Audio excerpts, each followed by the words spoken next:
L'univers d'Alien versus Predator, et même d'Alien, n'est en aucun cas avare de détails sur leurs personnages et héros. On sait tout d'eux, même sur leur méthode de reproduction.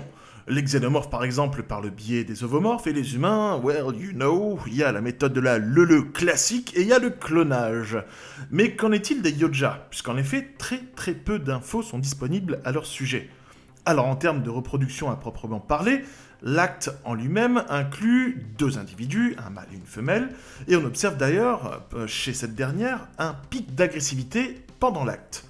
Il apparaît aussi que les Yoja pourraient potentiellement être des mammifères, puisque jusqu'à présent, aucune preuve de ponte n'a été découverte. De plus, un ouvrage, Predator's Eyes of the Demon, nous fait rencontrer une Yoja femelle enceinte.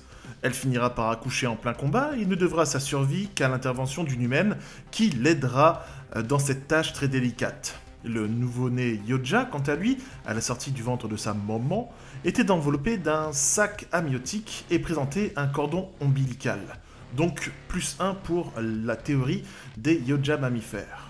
Alors si les lores concernant les Yoja restent cependant très nombreux, les femelles restent pour leur part une pièce maîtresse dans l'organisation de leur société et de leur survie. Indispensables à la reproduction, elles n'en restent pas moins de formidables et redoutables guerrières.